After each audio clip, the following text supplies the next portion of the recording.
itu saya mau posting Mas. Oke. Tapi saya pun masih mikir gitu ya.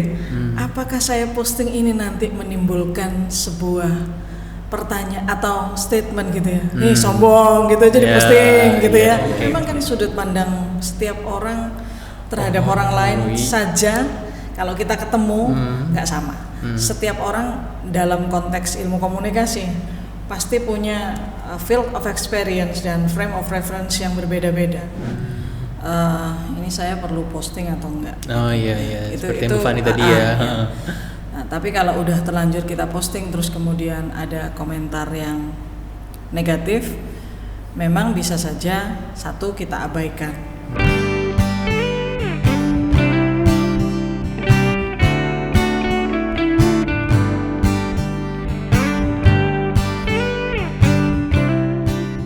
Berarti itu ya salah satu yang paling cukup berperan untuk membatasi atau mungkin membantu keluar mungkin ya lebih tepatnya adalah dengan adanya orang tua atau orang-orang yang mengingatkan gitu ya, ini kamu sudah terlalu dalam mungkin ya istilahnya. Itu sudah kalau terlalu Mas lama. Bim sendiri gimana? Harus diingatkan.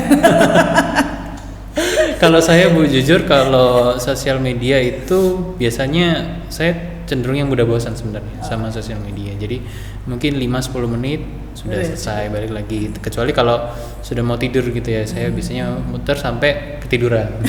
gitu tuh. Jadi memang ini bosan lama-lama ketiduran gitu ya, karena memang tipikalnya mudah bosan sama konten-konten sosial media sebenarnya. Gitu. Terus ini ada yang saya sempat lupa tadi terkait dengan apa ya? Kecanduan itu juga mungkin salah satunya ini Bu, takut sama ini takut kehilangan momen gitu, FOMO. Okay. Jadi fear of missing out kalau nggak salah ya. Correct me if I wrong. Terus itu kan mau nggak mau ini nih ada berita apa lagi nih, soalnya jujur saya sebagai pengguna Twitter gitu ya, saya tinggal 1 jam aja mungkin ada ketinggalan berita sesuatu yang menghebohkan gitu. Nah kalau menurut Bu Fani terkait hal-hal seperti ini itu seperti apa Bu? Iya, istilah FOMO ini kan juga lagi tren gitu ya. Padahal sesungguhnya ya nggak tahu ya apakah karena memang saya yang sudah di usia seperti ini gitu, sehingga saya berpikir itu tidak terlalu penting ya. Karena di masa ketika saya usia belasan atau 20-30 tahun, saya ada juga sih teman-teman yang pasti akan ketinggalan informasi, sehingga ketika ngobrol gitu, apa sih gitu ya. Benar.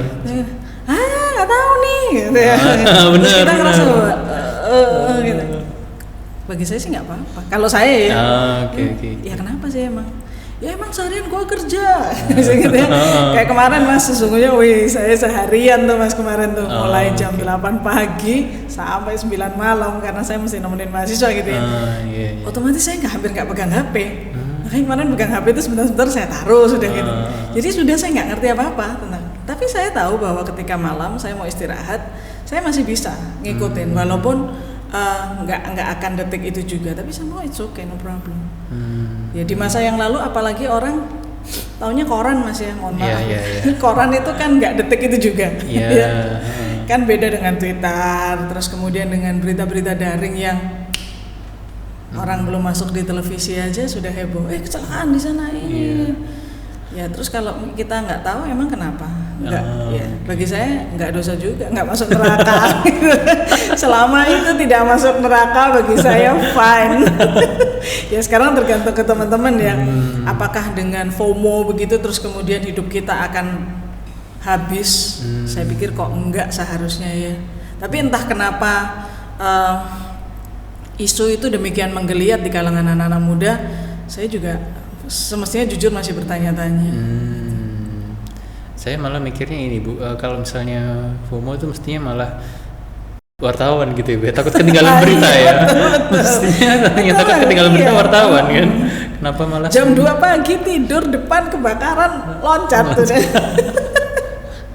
Iya benar. Saya malah kepikirannya itu, kenapa kok malah segitunya ya. Saya sendiri sebagai tapi mungkin kalau saya pikir-pikir, kalau misalnya Mas Bim bilang gitu ya, saya pikir sekarang setiap orang ini kayak kepingin menjadi orang yang nomor 1 untuk bisa menyampaikan sebuah informasi. Looks like cool, kayak keren gitu loh, kayak gue tahu nomor 1 nih gitu ya. Ya gitulah, saya punya cerita tapi jangan deh.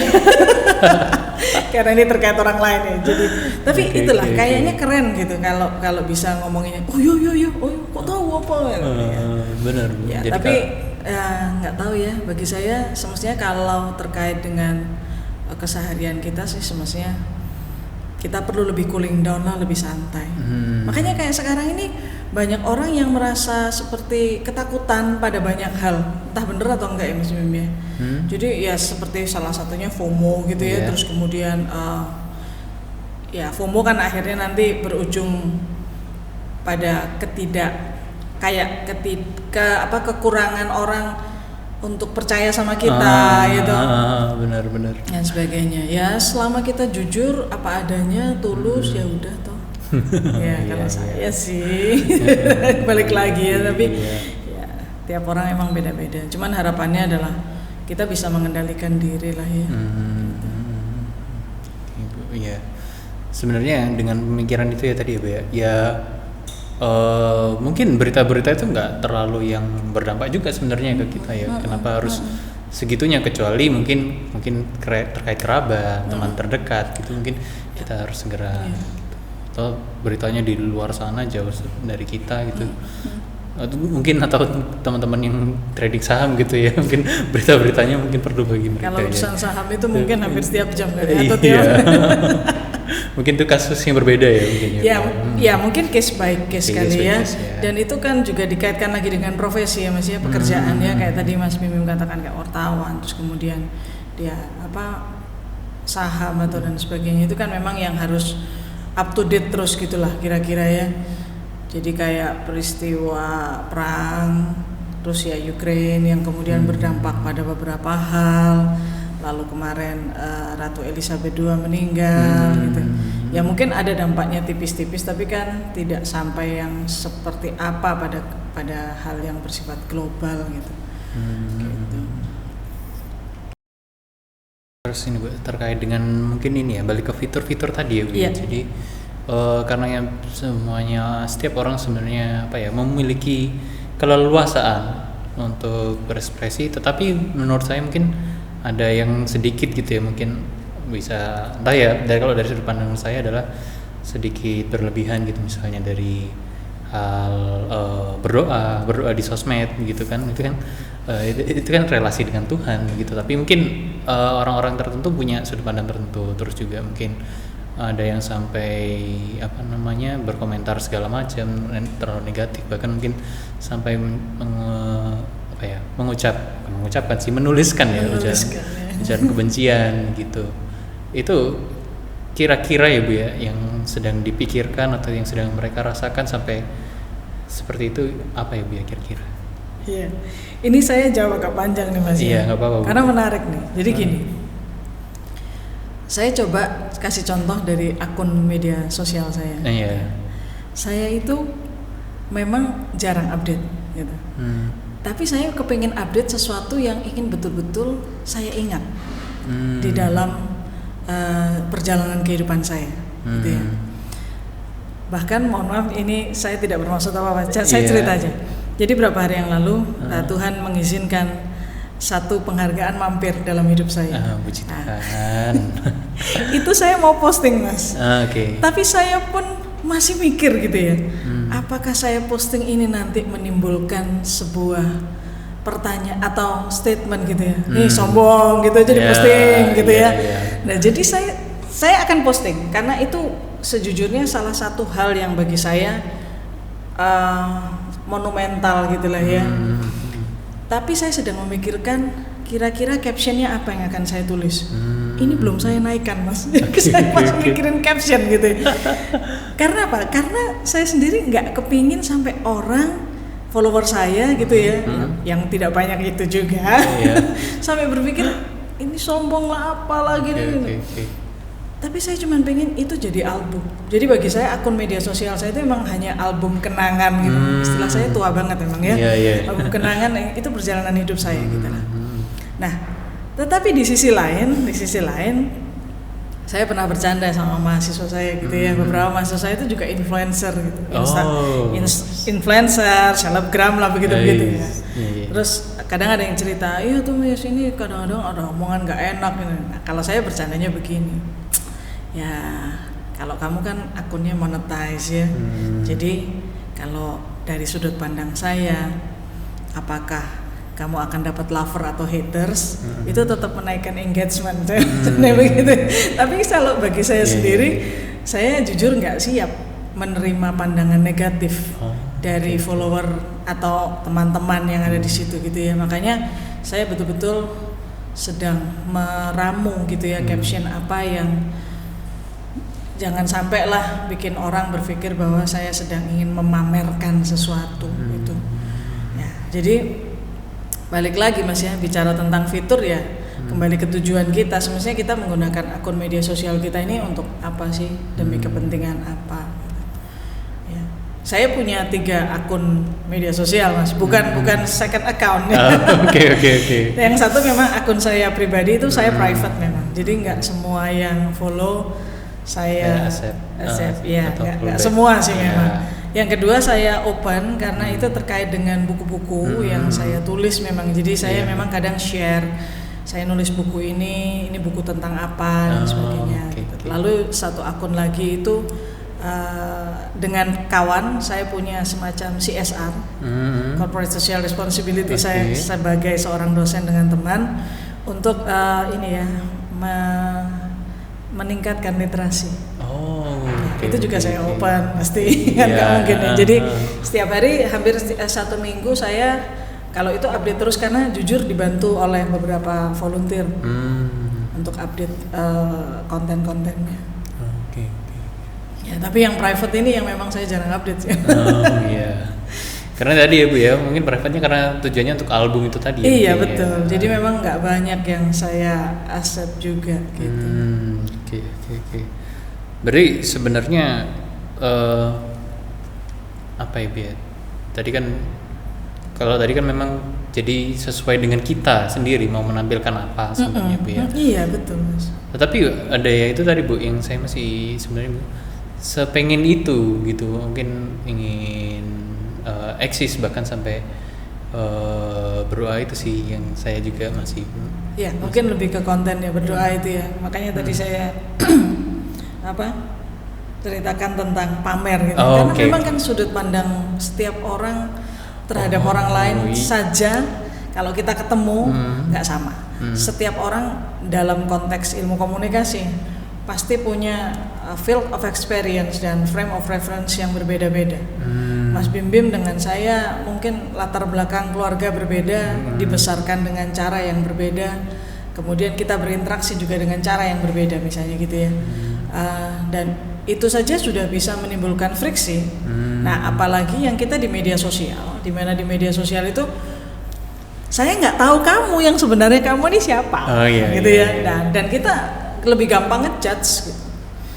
Ya kamu ini begini, nah makanya itu saya tadi bilang hati-hati, itu orang bisa pikir pamer kayak doa gitu ya. Iya. Ngapain sih? Kenapa sih? Itu kan urusan kamu sama Tuhan. Ngapain urusan ibadah aja atau kamu berdoa aja ya? Kamu tunjukin ke pamer dekat sama Tuhan gitu. Oh gitu, iya, ngerti. Nah, jadi iya. Ya kembali lagi lah ya, setiap orang punya sudut pandang berbeda. Jadi kalau sampai ada hate speech di akun kita karena sesuatu yang konten yang kita sampaikan tadi itu mendapatkan sudut pandang yang lain, kalau bagi saya ya udah diterima dulu. Oke. Ya nggak boleh baperan lah kalau sudah main media sosial gitu ya, kasarannya gitu ya, jangan baperan. Kalau kita nggak nyaman ya sudah diturunkan saja postingan itu. Kalau saya maksudnya ini nasihat yang saya kasih ke anak muda ya. Soalnya kalau baperan gitu, wah nanti berantem di medsos, ngapain? Kadang kita nggak kenal. Bener. Jujur, sometimes saya juga kan yang akun yang saya private itu ya kadang siapa gitu yang mau follow, saya kan lihat gitu ya. Dia follow siapa aja sih maksudnya. Kadang saya nggak kenal gitu. Jadi saya kayaknya temannya mahasiswa. Ya sudah saya terima gitu. Atau kadang-kadang dia nge-DM dulu. Ya, misalnya Kak Fani, Bu Fani, saya ini boleh nggak saya ini. Ya udah baru saya accept gitu. Oke. Tapi kan dia nggak kenal siapa saya. Kenalnya kan cuma lewat apa yang saya tampilkan di media sosial saya. Iya, benar.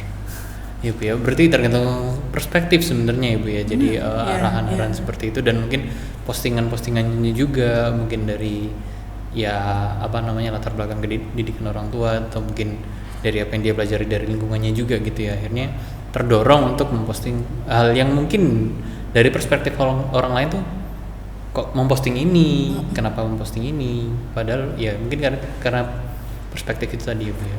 Oke. Kepengen aja kali gitu Mas ya. Kalau yang simpelnya gitu, kenapa kamu posting ini? Ya kepengen aja. Nah, terus setelah itu kan kalau misalnya ada hate speech juga, ya suka-suka gua, kan akun-akun gua. Nah ya udah selama kita merasa bahwa itu tidak mengganggu orang lain, ya silakan go ahead. Nah itu mungkin yang jadi perbedaan signifikan ya bersosial media melalui media sosial ini dengan bersosial melalui mungkin bisa bilang real life-nya gitu ya. Iya.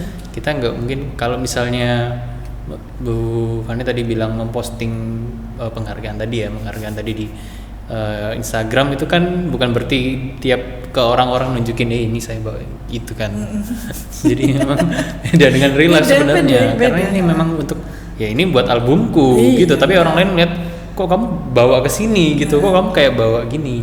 Menurut saya sih seperti itu ya. Bisa bilang gitu ya Bu ya. Bisa. Iya. Oke. Makanya akhirnya orang-orang tapi karena ditaruhnya di publik kan. Maksudnya sosial media dinikmati oleh banyak orang akhirnya ya publik juga bisa berkomentar juga gitu. Kecuali albumnya disimpan sendiri tadi bentuk private itu tadi mungkin ya. Betul. Ini bercanda aja Mas ya. Iya, nggak apa-apa. Malah kepikirannya begini. Benernya harusnya orang lain yang posting gitu ya. Saya tinggal nge-like aja terus nanti orang-orang ngomongin selamat ya Kak. Iya, ngerti. Jadi istilahnya apa namanya? Orang lain tolong posting. Iya. Gitu. Oh terima kasih sudah di-mention, terima kasih sudah di-posting. Terus Bu itu kira-kira kalau misalnya mungkin dari yang Bu Fani tahu gitu ya, ada komentar-komentar yang mungkin karena tadi ya sesukanya sendiri-sendiri tergantung perspektifnya. Tapi ketika dia berkomentar ke orang lain itu mungkin ada efek atau dampak tertentu. Tadi kalau Bu Fani bilang jangan baper gitu, tapi kalau mungkin yang sudah terlanjur baper itu apa ya Bu ya kira-kira dampaknya ya Bu ya? Atau mungkin sebenarnya kita bisa menghadapinya seperti apa terhadap komentar-komentar yang kita nggak inginkan sebenarnya gitu. Iya, ya. Kalau menghindarinya Mas ya. Kalau menghindarinya memang itu. Jadi kita memang perlu betul-betul pikirkan ini saya perlu posting atau enggak. Oh iya. Seperti yang Bu Fani tadi ya. Nah, tapi kalau udah terlanjur kita posting terus kemudian ada komentar yang negatif, memang bisa saja satu kita abaikan. Perkara kita mau reply atau tidak terhadap sebuah komentar itu kan juga kembali pada kita, gitu ya. Kita. Jadi kalau kita mau reply, ya reply-lah dengan bijak, gitu ya. Tapi kalau misalnya nggak mau reply, ya jangan di-reply. Atau yang ketiga, ya turunkan saja postingan itu, karena itu mungkin dianggap mengganggu. Tapi menurut saya kalau seandainya kita tahu dan yakin bahwa itu semestinya tidak terlalu mengganggu orang lain, ya abaikan saja, gitu ya. Yang penting jangan terlalu dibawa masuk ke hati. Ya ini kadang-kadang ini ya. Saya mohon maaf. Gak apa-apa Bu. Kayak di masa lalu itu saya masih muda gitu juga ya. Kadang orang juga bilang, lu gini gitu. Kalau zaman sekarang itu istilahnya bully sudah Mas, body shaming gitu ya. Saya sejak saya masih muda kan saya sering dapat body shaming, bahkan dari orang-orang terdekat. Tapi ya saya berpikirnya bahwa Tuhan menciptakan saya seperti ini, gitu ya. Terus udah mau diapain, gitu. Ya saya hanya akan berusaha untuk menjadi yang terbaik yang bisa saya lakukan. Gitu. Artinya ketika orang bilang saya dulu gendut banget sih gitu ya saya nggak sampai wah merana gitu ya, putus asa terus mikir loncat dari balkon tingkat berapa. Beneran Mas, itu salah satu body shaming yang saya sering dapat banget gitu. Ketika saya masih apa ya, saya gendut-gendutnya itu memang SMP itu ya, SMP berjerawat lagi gitu. Nah kalau sekarang orang body shaming katakanlah atau bullying gitu ya melalui media sosial, wah itu sudah ngerasain sakitnya luar biasa, terus sudah kepikiran macam-macam untuk like ini gitu. Ayolah gitu, apalagi itu orang di media sosial kamu kenal enggak gitu, orang itu juga nggak kenal kamu, jadi don't care. Oh tapi saya kenal itu orang, oke, fine, kenapa nggak ngomong langsung di depanmu? Berarti harusnya dia yang chicken, dia pengecut. Kalau berani ngomong di depanmu, berarti saya bilang orang-orang dulu itu lebih nggak pengecut, karena berani ngomong langsung di depan kita, gendut kamu gitu. Kalau sekarang ngomongnya beraninya di medsos gitu. Jadi seharusnya kita lah yang harus jadi pahlawan di situ.